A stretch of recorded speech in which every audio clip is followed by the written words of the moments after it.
Hello दोस्तों, माइशल वीरेंद्र गुजर। अगर आपने हमारे YouTube channel Indian Ayurvedic doctor को सब्सक्राइब नहीं किया है तो उसको सब्सक्राइब करें ताकि आपको लेटेस्ट अपडेट्स मिलती रहें। तो पिछले वीडियो में जो है अपन ने निदान स्थान शुरू कर दिया था, पहला चैप्टर उसमें ख़त्म हो गया था।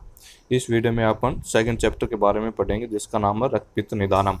मतलब इसमें जो है रक्तपित्त व्याधि का वर्णन किया गया है कि इसके निदान क्या है, पूर्व रूप क्या है, संप्राप्ति क्या है और इसके लक्षण क्या हैं। तो इसमें रक्तपित्त के बारे में पढ़ते हैं। तो यहाँ पे पहले विमर्श में देखते हैं कि रक्तपित्त, यहाँ पे जो है रक्तपित्त की उत्पत्ति बता रखी कि जवर संतापाद रक्तपित्तम उदीर्य थे। मतलब कि जवर के संताप के कारण जो है रक्तपित्त की उत्पत्ति होती है। ठीक है, तो ये जो है रक्तपित्त की उत्पत्ति याद रखना है। अगर 2 नंबर क्वेश्चन में आ जाए कि रक्तपित्त की उत्पत्ति बताओ तो उसमें लिख देंगे जवर संतापाद रक्तपित्तम उदीर्य थे। तो अब इसमें नीचे देखना, जवर की तब तक उत्पत्ति नहीं होती जब तक पित्त का प्रकोप नहीं होता और बढ़ा हुआ पित्त इस शरीर में उष्मा लाता है। ये कह रहा है कि जवर कौन सा दोष प्रधान होता है, पित्त प्रधान होता है। तो इसलिए कह रहा है कि जवर की उत्पत्ति तब तक नहीं होती जब तक कि पित्त का प्रकोप नहीं होता। और बढ़ा हुआ पित्त क्या करेगा, शरीर में उष्मा लेके आएगा, क्योंकि उष्मा तो उसका गुण है। तो बढ़ा हुआ पित्त क्या करता है, शरीर में उष्मा लाता है। फिर कह रहा है कि वैसे ही जब बढ़ा हुआ पित्त रक्त को दूषित करता है तब रक्तपित्त नामक रोग होता है। तो बढ़ा हुआ पित्त अगर रक्त को दूषित कर दे तो तब कौन सा रोग होता है, रक्तपित्त नामक रोग होता है। अर्थात पित्त कोप से जवर और रक्तपित्त दोनों रोग होते हैं। तो दोनों ही क्या है, पित्त प्रधान होते हैं। तो जवर और रक्तपित्त कौन से दोष प्रधान होता है, पित्त प्रधान होता है। तो यहाँ पे जो है इसकी उत्पत्ति बता दी गई है और रक्तपित्त किस प्रकार से होता है तो उसमें बता दिया गया है। और जवर के बाद जो है रक्तपित्त का ही वर्णन आया है। ठीक है, एक तो इसमें इनका क्रम भी याद रखना है। आगे एक चैप्टर आएगा उसमें क्रम से बताएगा कि पहले जवर की उत्पत्ति हुई थी, फिर उसके बाद रक्तपित्त की उत्पत्ति हुई थी। ठीक है, इस प्रकार से इनके क्रम भी याद रखने हैं कि कौन सी व्याधि के बाद कौन सी व्याधि का यहाँ पे वर्णन किया गया है। और सबका जो है एक दूसरे के बाद जो है, जैसे जवर के बाद रक्तपित्त, रक्तपित्त के बाद जो है अगला चैप्टर आएगा उसका, तो इनका क्रम जो भी है किसी कारणवश ही रखा गया है। ये नहीं कि बिना किसी कारण से ही ऐसे रख दिया। तो इनके भी क्रम का भी कारण होता है। ठीक है, तो इसलिए अपने को कारण ये जो है क्रम याद रखना है कि जवर के संताप के कारण किसकी उत्पत्ति होती है, रक्तपित्त की उत्पत्ति होती है। इसलिए जो है जवर के बाद रक्तपित्त का वर्णन किया गया है। अब आगे देखते हैं। तो यहाँ पे जो है कोटेशन नंबर 4 में रक्तपित्त रोग के कारण दे रखे हैं, मतलब निदान दे रखे हैं। तो रक्तपित्त में कौन सा दोष प्रधान होता है, पित्त प्रधान। तो आपने को इसमें क्या लिखना है कि पित्त के प्रकोप करने वाले द्रव्यों का लिखना है। ठीक है, निदान में। अब पहले तो एक बार मैं तुम लोगों को ये जो है इनके जो जनरल निदान होते हैं वात पित्त कफ के और वात पित्त कफ के जो जनरल लक्षण होते हैं ना, वो बता देता हूँ पहले। ठीक है, ताकि जो है अगर अपन आगे जो व्याधि पढ़ेंगे जैसे रक्तपित्त या फिर रक्तपित्त से आगे जो भी व्याधि पढ़ेंगे तो उसमें जो है ना अभी पहले ही नोट कर लेना, जो मैं जनरल साइन और ये जनरल निदान और जनरल जो लक्षण बता रहा हूँ वो अभी जो है पहले ही नोट कर लेना एक कॉपी में।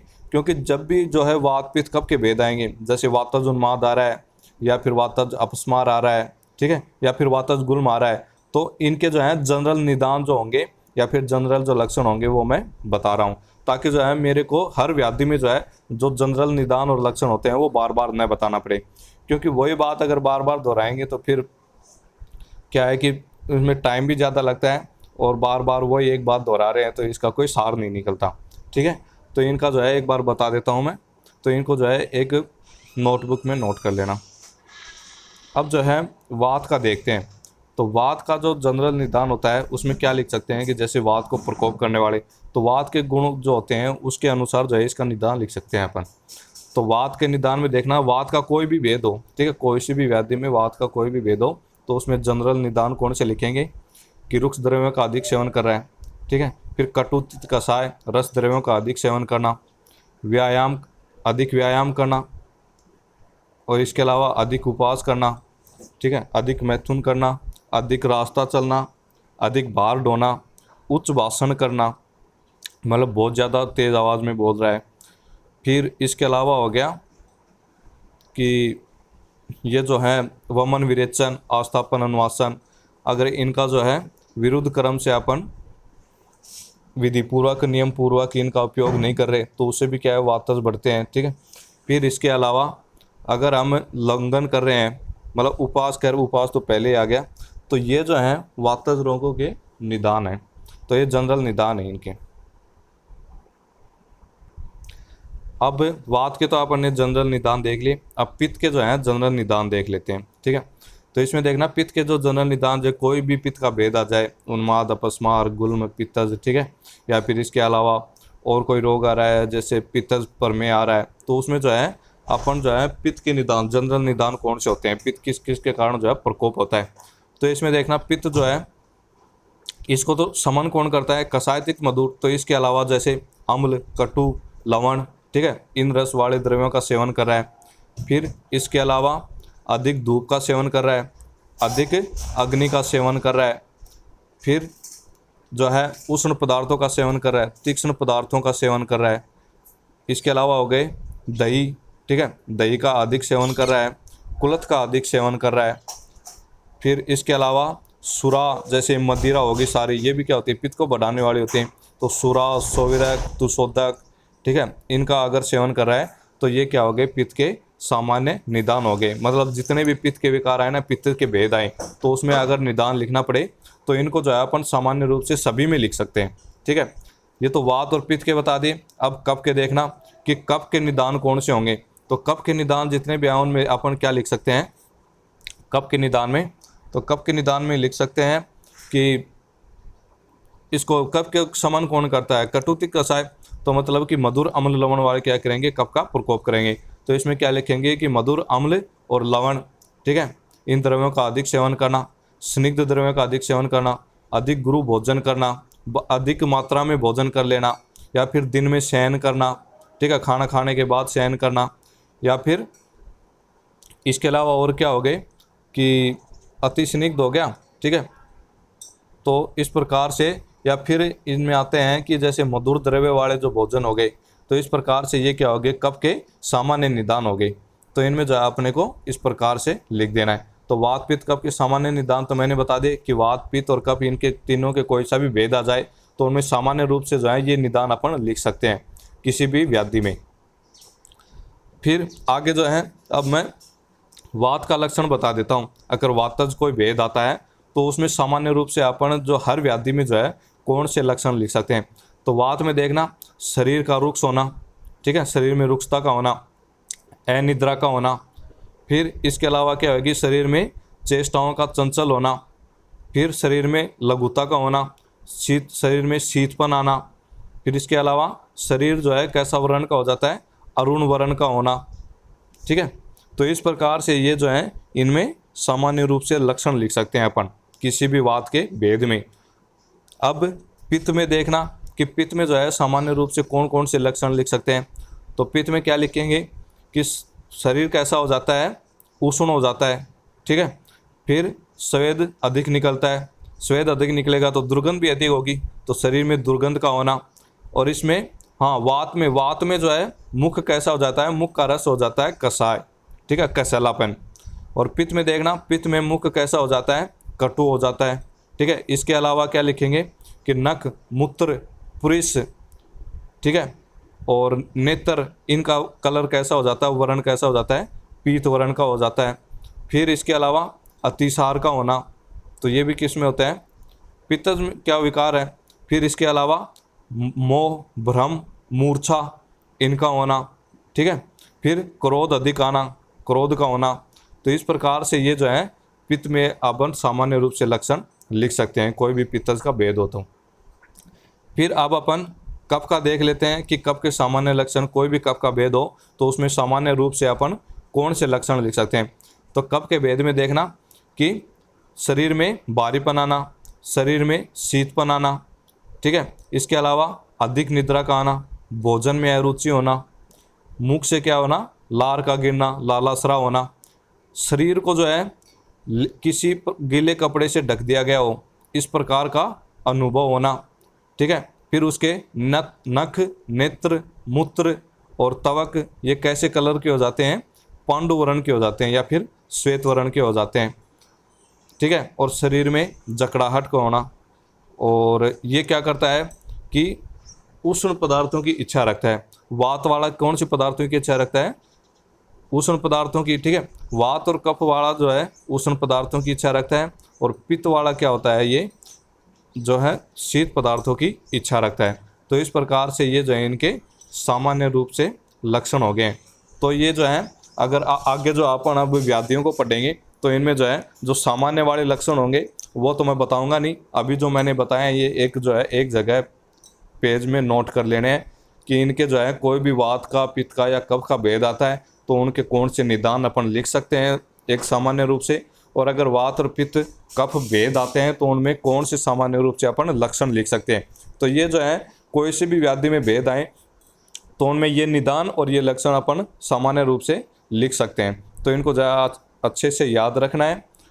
और अब जो आगे व्याधि आएंगी तो उनमें अगर वात, पित्त और कफ के भेद आते हैं ना तो उनमें ये सामान्य लक्षण वाले हैं ना, मैं पूरे को नहीं पढ़ूंगा।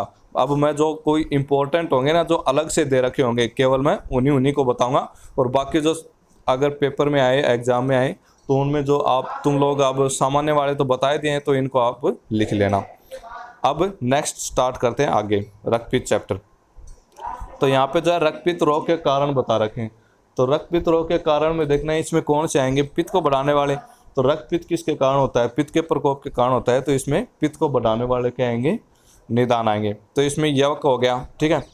अब आगे देखना दही, दही का पानी, मट्ठा, खट्टी दही, खट्टी कांजी। तो एक खट्टे पदार्थ किसके होते हैं, पित्त को बढ़ाने वाले होते हैं। फिर आगे देखना शुक्र, भैंस, भेड़, मछली, गौ का मांस। तो इनका मांस खाते हैं भैंस, भेड़, मछली और गौ का मांस, शुक्र, सुअर का मांस। फिर इसके अलावा आलू, ठीक है। अब आगे देखते हैं, हाँ यहाँ पे दे रखा है कि आलू, सूखा साग, मूली, सरसों, लहसुन, करंज, सहीजन, मीठा सहीजन, यूस, ठीक है, काली तुलसी, तुलसी। तो इनका क्या कर रहा है, साग बनाकर अधिक खा रहा है, बोले इनका अधिक साग बनाकर खा रहा है। या फिर सुरा, मध्य वाले आगे, तो मध्य जितने भी होते हैं वो क्या करती है, पित्त को प्रकोप करते हैं। तो इसमें सुरा, सोवीर, तुसोदक, मैरे, ठीक है। सुक्त, सुक्त क्या होती है, सिरका। फिर बड़ी बेर, खट्टी बेर, भोजन के बाद अनुपान के रूप में खाता है। तो इनको जो है भोजन के बाद पीता है, मतलब अनुपान के रूप में। फिर आगे देखते हैं रक्तपित्त के कारण में विशेषकर चावल के आटे से बनी हुई वस्तु को खाकर ऊपर से सुरा का अनुपान करता है। तो विशेषकर बता रहा है कि सुरा का अनुपान, अभी तो बता दिया कि ये सुरा, सोवीर, तुसोदक, मैरे, इनको अगर भोजन के बाद अनुपान के रूप में खाता है। लेकिन विशेषकर चावल के आटे, तो चावल के आटे से बनी हुई जैसे कोई भी चीज़ है, अगर उसके बाद सुरा का पान कर रहा है तो वो किसका, पित्त का प्रकोप करता है, रक्तपित्त रोग का कारण है। फिर गर्मी से पीड़ित होकर बार बार अधिक मात्रा में दूध पीता है, ठीक है। मतलब गर्मी से पीड़ित हो रखा है और फिर बार बार जो है अधिक मात्रा में दूध पी रहा है, तो वो भी रक्तपित्त रोग का कारण है। फिर आगे देखना, गर्मी से पीड़ित व्यक्ति दूध अधिक पीता है तो उस व्यक्ति के इस प्रकार आचरण करने पर पित्त क्या हो जाता है, कुपित हो जाता है। फिर ये क्या करेगा, रक्त भी अपनी उचित मात्रा से अधिक हो जाता है। तो इससे क्या होगा कि ये जो निदान दे रखे, कारण दे रखे हैं, ये कह रहा है कि इनके कारण जो है पित्त का प्रकुपित हो जाएगा। फिर प्रकुपित होकर क्या करेगा, रक्त को दूषित करेगा। फिर रक्त क्या होगा, अधिक मात्रा में बढ़ जाएगा। जो पित्त के जो है गुण किसके समान होते हैं, रक्त के समान होते हैं। तो सामान्य से सामान्य की वृद्धि होती है, तो इसलिए पित्त के बढ़ने पर भी रक्त भी बढ़ जाता है और फिर वो कुपित भी हो गया। तो फिर पित्त जो है सारे शरीर में फैलकर यकृत एवं प्लीहा से उत्पन्न वाले रक्त को बहाने वाले स्रोतों जो रक्त के प्रवाह करने से भारी हो गए उनके मुख को प्राप्त होकर वही पित्त रक्त को दूषित कर देता है। तो बस इसमें संप्राप्ति दे रखी है, यहाँ पे संप्राप्ति इतनी सी लिखनी है कि इन निदानों के कारण, इन कारणों से पित्त प्रकुपित होता है। फिर पित्त जो है अपनी समान प्रकृति वाले रक्त को दूषित करता है, उसको कुपित करता है और मात्रा में बढ़ा देता है, और मात्रा में बढ़ाकर जो है सारे शरीर में फैल जाता है, जिससे रक्तपित्त को उत्पन्न करता है। तो इस प्रकार से ये इसके निदान और संप्राप्ति होगी।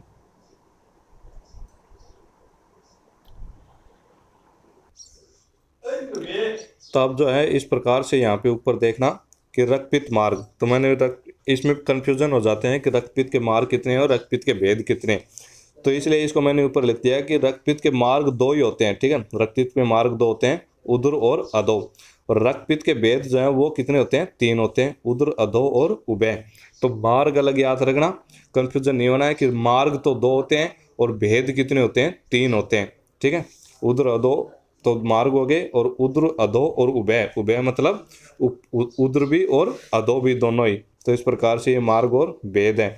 तो रक्तपित्त के भेद याद रखना, भेद कितने होते हैं? 3 होते हैं।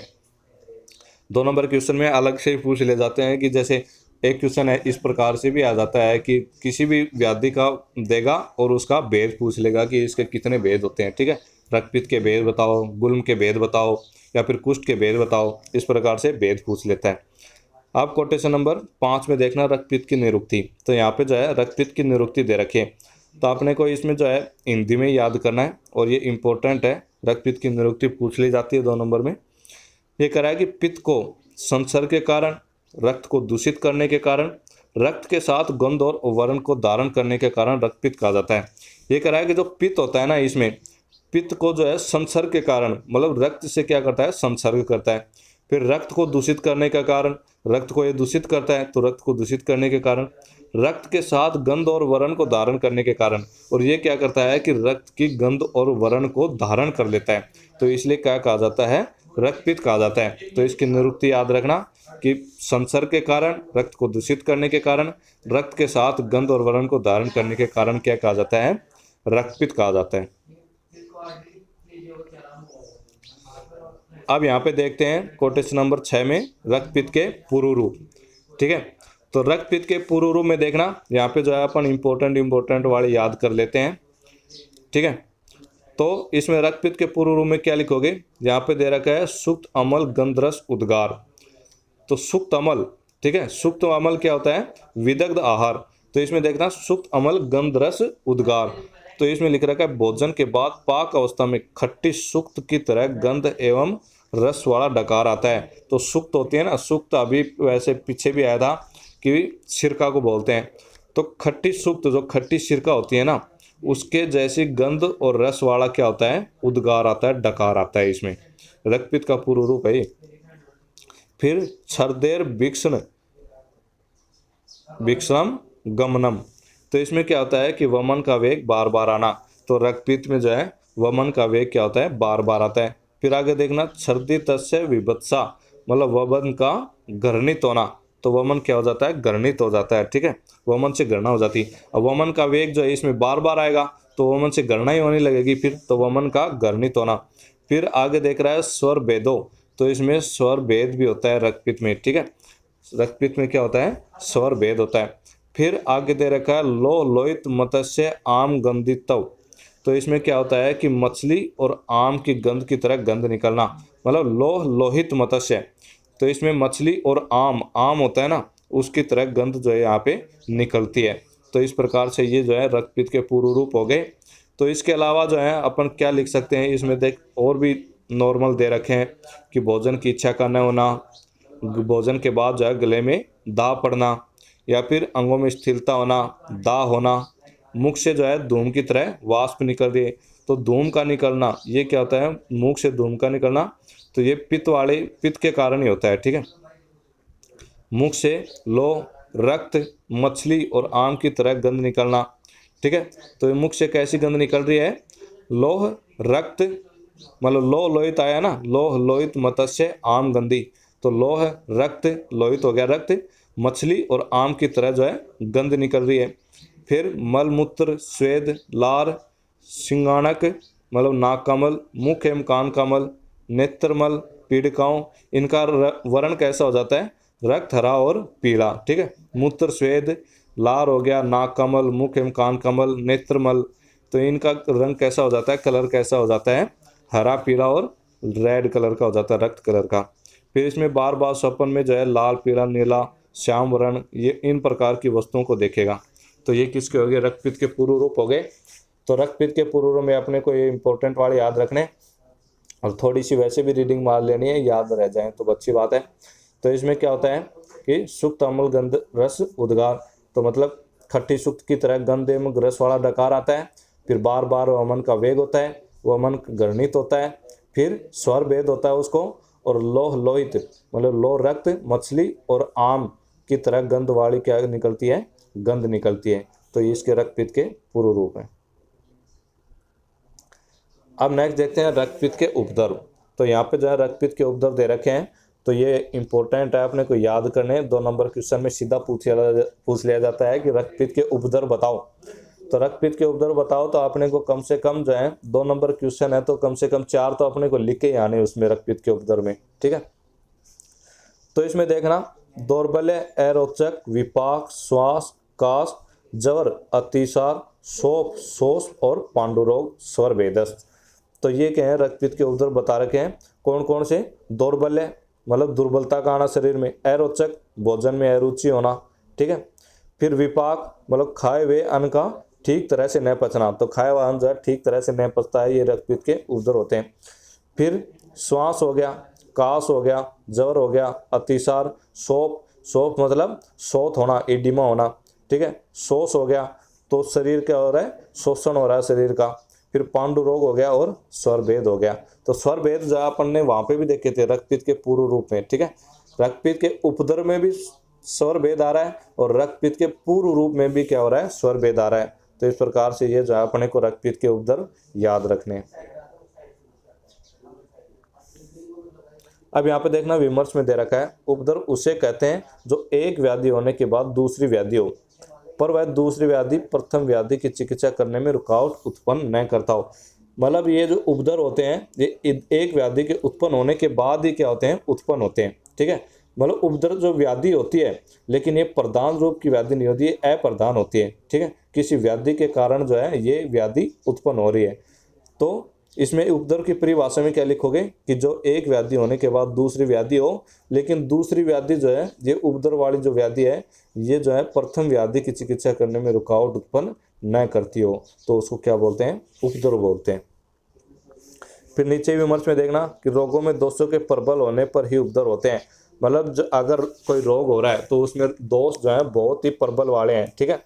तो कॉम्प्लिकेशंस किस कारण से होते हैं, जब दोष जो है बहुत अधिक मात्रा में बढ़ जाते हैं, तो या फिर रोग जो है सीवियर कंडीशन में पहुंच जाता है। मतलब सीवियर कंडीशन में तभी पहुंचेगा ना जब दोष अधिक मात्रा में बढ़ जाएंगे। तो दोषों के प्रबल होने पर भी क्या होते हैं, उपद्रव होते हैं। अब और नीचे दे रखा है इसमें विमर्श में, स्वर भेद सभी रक्तपित्त रोग में अवश्य ही रहता है। मतलब ये कह रहा है कि सभी रक्तपित्त मतलब रक्तपित्त के जितने भी भेद हैं, जैसे उद्र, अधो और उभय, 3 भेद हैं, तो ये कह रहा है कि तीनों प्रकार के रक्तपित्त में जो है स्वर भेद तो मिलेगा ही मिलेगा। अब आगे देखना यहाँ पे लिख रखा है रक्तपित्त के 2 मार्ग। तो रक्तपित्त के मार्ग कितने होते हैं, 2, और भेद होते हैं 3। तो रक्तपित्त के 2 मार्ग कौन से हो गए, उदर और अधो। मतलब ऊपर, एक ऊपर होता है मतलब मुख के द्वारा और एक नीचे होता है गुदा मार्ग के द्वारा, ठीक है। तो अब इसमें देखना वह रक्तपित्त अधिक कफ वाले शरीर में कफ के संसर्ग से ऊपर जाता हुआ कान, नाक, नेत्र और मुख से निकलता है।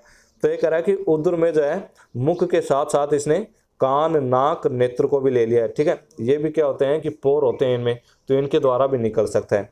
तो ये कह रहा है कि अब जो है अपन उद्र और अधो का जो है अब दोष देखते हैं कि कौन से दोष से संसर्ग मिलेगा। तो इसमें जो है वमन अपन जो है इस तरह से याद रखते हैं, वैसे याद रखने के लिए बोल रहे हैं लेकिन इस प्रकार से होता नहीं कि वमन जो है अपन देखते हैं कि वमन किसके कारण होता है, कफ में करवाते हैं।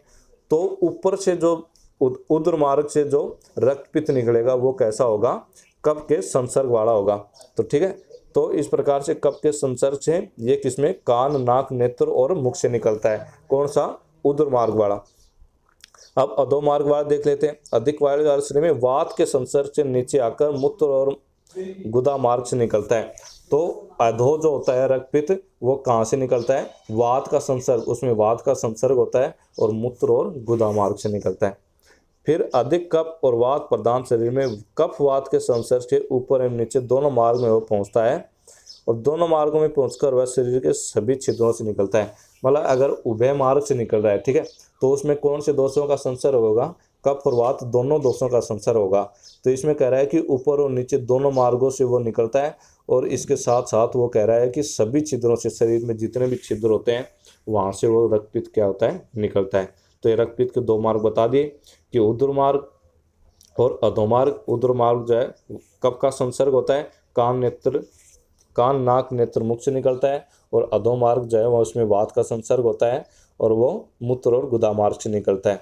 तो मार्ग तो 2 ही बताए गए हैं, तीसरे का तो इसमें ऐसे ही वर्णन कर दिया गया है। लेकिन अगर मार्ग लिखे तो मार्ग कितने होते हैं, तो उसमें अपने को 2 ही लिखने हैं कि 2 मार्ग होते हैं, उदर और अधो। अब आगे देखते हैं साध्य असाध्यता। तो कोटेशन नंबर 9, तो इसमें साध्य असाध्य देखना, इनमें लिख रखा है जो रक्तपित्त ऊपर के मार्गों से निकलता है वह तो क्या होता है, साध्य, क्योंकि बढ़े हुए पित्त को निकालने के लिए विरेचन अच्छी औषधि है। तो ये कह रहा है कि रक्तपित्त जो है ऊपर के मार्गों से, उदर मार्ग से निकल रहा है, ठीक है, तो वो क्या होता है, साध्य होता है। और इसकी साध्यता में कारण क्या दिया है कि रक्तपित्त में प्रधान दोष कौन होता है, पित्त, तो इसलिए कह रहा है कि बढ़े हुए पित्त को निकालने के लिए विरेचन अच्छी औषधि है और उदर रक्तपित्त की बहुत सी औषधियाँ हैं, ठीक है। तो इसलिए कह रहा है कि पित्त को निकालने के लिए सबसे अच्छी औषधि कौन सी होती है, विरेचन। और इसमें बोल रहा है कि उदर रक्तपित्त जो होता है उसके लिए बहुत सारी औषधियाँ होती हैं, ठीक है। तो इसलिए जो है इसमें क्या बता रहा है कि उदर मार्ग जो है, उदर मार्ग से निकलने वाला रक्तपित्त साध्य होता है। अब पहले जो है तुम लोग सोच रहे हो कि उदर मार्ग से निकल रहा है, तो उदर मार्ग से निकलना तो उसमें तो अपन वमन करवाते हैं, तो इसमें विरेचन क्यों बता रहा है, फिर साध्य क्यों बता रहा है। तो इसमें जो है नीचे पहले विवर्स में देख लेते हैं, प्रतिमार्गम च हरणम ऋक् प्रत्यय विधीयते, मतलब प्रतिमार्गम च हरणम, तो इसमें जिधर से जो है अगर अधोग रक्तपित्त है तो उसमें क्या करवाते हैं कि प्रतिमार्ग, मतलब उसके विपरीत मार्ग से निकालते हैं अपन उसकी चिकित्सा करते समय।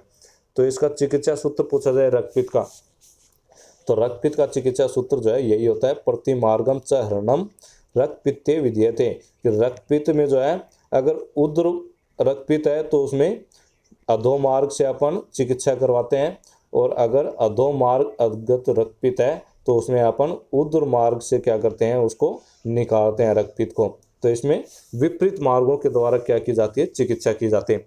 इसलिए तो उदर रक्तपित्त को क्या बता रहा है, साध्य बता रहा है, क्योंकि उदर रक्तपित्त है, ठीक है, मतलब ऊपर के मार्गों से निकल रहा है, तो उसको क्या करना है कि अपने को नीचे के मार्ग से निकालना है, चिकित्सा यही करनी है कि नीचे के मार्ग से निकालना है। इसलिए बता रहा है कि पित्त को निकालने के लिए विरेचन औषधि होती है, और जो उदर रक्तपित्त होता है उसको अपन नीचे के मार्ग से मतलब गुदा के द्वारा निकालते हैं, तो उसमें क्या होता है, विरेचन करवाते हैं। तो इसलिए जो है रक्तपित्त की बहुत सारी औषधियाँ बताई हैं और इसलिए इसको साध्य बताएं। फिर एक है जो अधो भाग से निकलता है वह रक्तपित्त क्या होता है, याप्य होता है। तो अधो मार्ग से निकल रहा है रक्तपित्त, तो उसको क्या करना है कि अपने को चिकित्सा करते समय उदर मार्ग से निकलवाना है, ठीक है। तो उदर मार्ग से किसके द्वारा निकलवाते हैं, वमन के द्वारा। तो ये कह रहा है कि वमन की औषधियाँ जो है कम होती हैं, तो इसलिए वो रक्तपित्त जो है अधो भाग से निकलने वाला रक्तपित्त क्या होता है, याप्य होता है। फिर आगे देखना, जो उभय भाग से रक्त जाता है वह रक्तपित्त असाध्य है, क्योंकि दोनों मार्ग से रक्तपित्त जाने पर वमन और विरेचन नहीं दिया जा सकता, और ऐसी कोई औषध नहीं है जो दोनों मार्गों को ठीक कर सके। तो अब तीसरा बता रहा है कि जो उभय भाग से रक्तपित्त निकलता है, रक्त जाता है, तो वो रक्तपित्त क्या होता है, असाध्य होता है। क्यों, क्योंकि इसमें बता रहा है कि एक साथ जो है अपन वमन विरेचन नहीं दिया जा सकता, और ऐसी कोई औषधि है भी नहीं जो एक साथ ही जो है दोनों मार्गों से इनको निकाल सके, मतलब वमन और विरेचन करवा सके। तो इस प्रकार से जो साध्यता है, साध्यता बता दी गई है कि उदर रक्तपित्त जो होता है वो साध्य होता है, अधो रक्तपित्त याप्य होता है, और जो उभय रक्तपित्त है वो कैसा होता है, असाध्य होता है।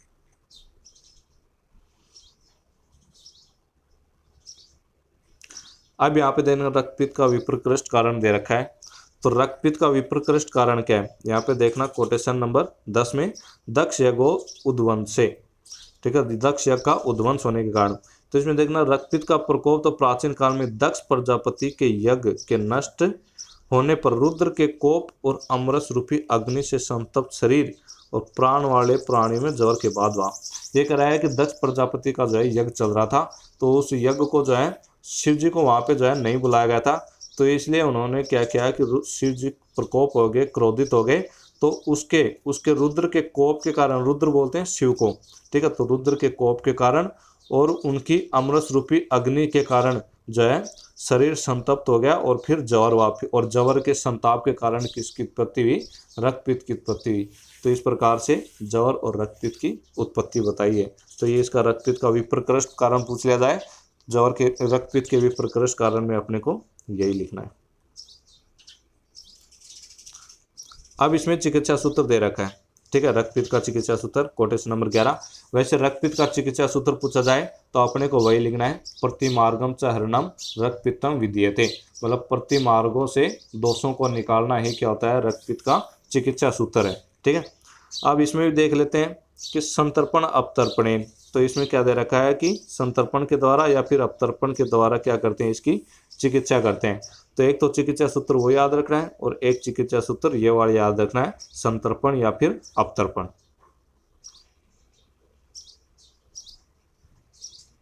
अब देखना कोटेशन नंबर 12, 13 और 14, साध्यता असाध्यता में कारण। तो साध्यता असाध्यता में कारण आपने पहले ही बता दिया था, ठीक है। जो अपन साध्यता असाध्यता देखी थी कि उदर रक्तपित्त जो है साध्य होता है, और उसका कारण भी बता दिया था। क्यों? क्योंकि उदर रक्तपित्त में क्या करते हैं, विरेचन करवाते हैं, और विरेचन की जो है बहुत सारी औषधियाँ होती हैं, और विरेचन जो है पित्त को पराजित करने में, मतलब पित्त का शमन करने में सबसे ज़्यादा बेस्ट औषधि बताई गई है उसको, तो इसलिए क्या वो साध्य होता है। फिर अधोग रक्तपित्त होता है, उसको उसके दोषों को जो है अपन उदर मार्ग से निकालते हैं, मतलब वमन के द्वारा निकालते हैं, और वमन जो है पित्त का शमन करने में इतनी अच्छी औषधि नहीं है, और वमन की औषधियाँ भी क्या होती हैं, कम होती हैं, तो इसलिए वो क्या होता है, याप्य होता है। और उदर और अधो मतलब उभय मार्गत रक्तपित्त है, तो वो क्या होता है, असाध्य होता है। क्यों? क्योंकि अपन जो है शरीर में एक साथ वमन विरेचन नहीं करवा सकते, और ऐसी कोई औषधि है भी नहीं जो वमन विरेचन दोनों कार्य को एक साथ करवा सके। तो इस प्रकार से साध्य असाध्यता में यही कारण लिखना है जो मैंने अभी बताया।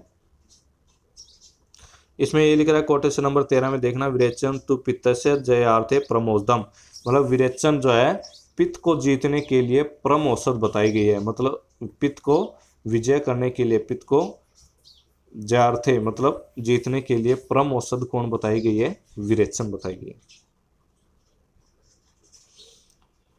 अब देखते हैं कोटेशन नंबर 15, 16 और 17, अधोग रक्तपित्त की याप्यता।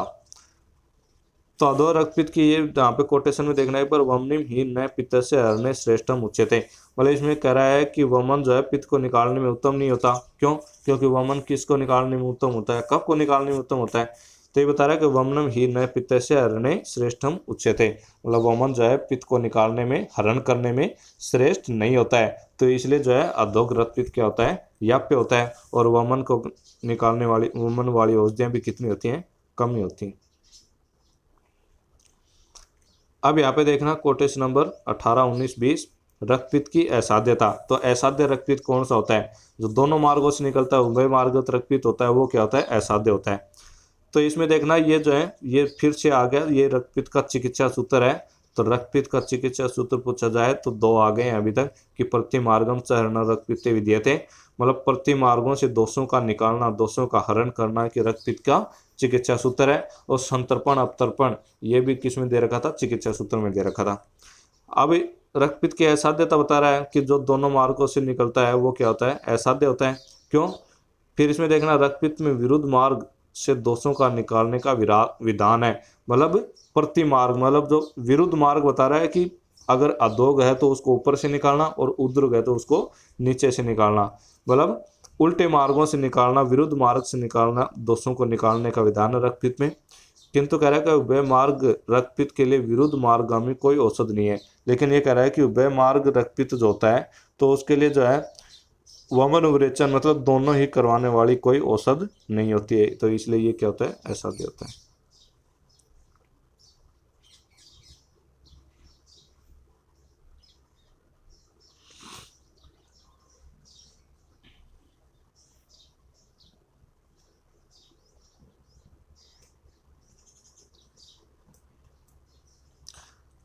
अब यहाँ पे देखना असाध्य के जो है लक्षण बताए गए हैं, ठीक है, कोटेशन नंबर 23 से।